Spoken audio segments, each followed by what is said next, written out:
We're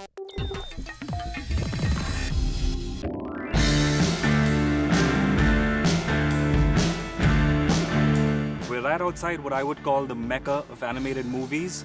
Behind me is a lamp that should give it away. That's right, we're at Pixar Animated Studios in Emeryville, California, and we're gonna take a look behind the scenes at the studio's big blockbuster summer release, Cars 3. We're gonna see the secret sauce that goes into the making of the movie. So let's take a step inside.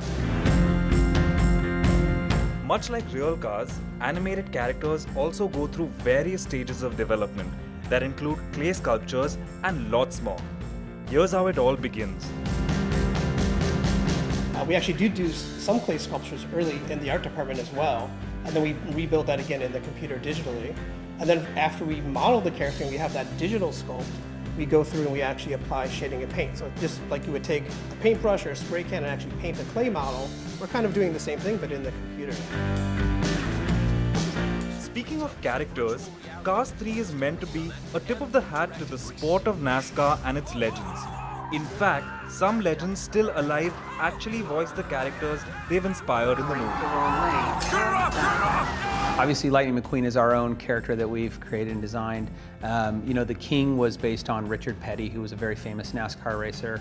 He returns again in this film, but a lot of new characters as well. We have what we call our legend characters, which are the cars or the characters that ran with Doc Hudson back when he was HUD, the famous Hudson Hornet.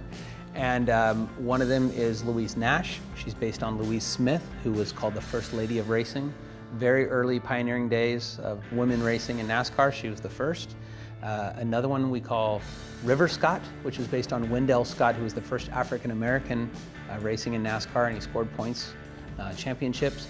The other one is Smokey, which is based on Smokey Unick, who was a famous crew chief.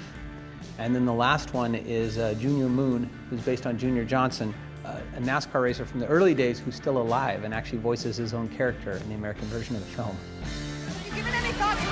Even present-day legends feature in the movie.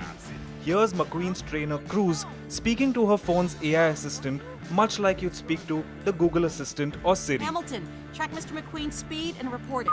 Tracking. I'll stay as close as I can. Your suit will transmit your speeds to Hamilton. Fine, whatever. That's Lewis Hamilton for all you F1 fanatics. You are not winning this.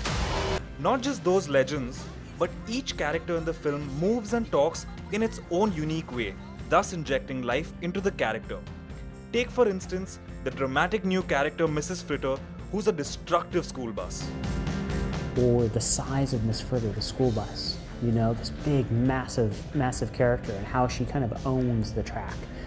We took that into consideration, but then made sure that how we even treated her mouth, right? Because her fenders were all kind of cut up like sheet metal. We wanted different mouth shapes and different things, so it all felt like it was cohesive, like it was one character and somewhat unique. At the end of it all, what you see is a high level of realism infused into each and every element. Extra effort is taken to ensure materials look exactly like they do in real life, be it the cars, roads, or weather. All thanks to the evolution of technology. Now, with the tools we have, the ability to scale the work that we do to take advantage of our render farm and do a lot in parallel, we're able to realize some of these pretty amazing effects. And I think, the thing that's the most challenging about that is that the rendering technology, the way that, we trace light through the scene, the way that the materials respond feels so realistic. The visual bar is set very, very high for us, not only in the film itself, but compared to other films that are out there in the world that our audiences are familiar with. There's a really high, level of sophistication that audiences have that you have to be able to achieve. You think you're famous now? The animation is cutting edge, making for a complete visual feast. And as with all things visual, nothing quite satisfies the senses like good old slow-mo scenes. Hometown hero Amit Badkar shows us how. One of the scenes in the movie was, it's in the teaser trailer for Cars 3, it's a slow motion scene of McQueen when he crashes, and there's like this, he rolls around and there's all this crash debris that kind of goes through the camera into the scene. So I've always wanted to work on like slow motion shots ever since I saw The Matrix, and this was my opportunity to do it, so I was really glad to get this shot. So it was a really interesting experience and I really enjoyed working on that. All the work that goes into the making of the movie eventually boils down to its story. Every effort is made to ensure absolutely nothing takes away from the message of the film. Director Brian Fee ensured every tool available is used to its fullest to narrate the story of Cars 3 with maximum impact and minimum distraction. Story is the hardest, and once you figure out that story, then you have to make it. Right, then you have to make the movie, and that's where the mud challenge comes in.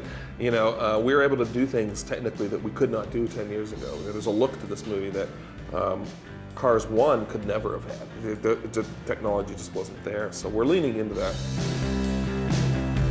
So there you have it.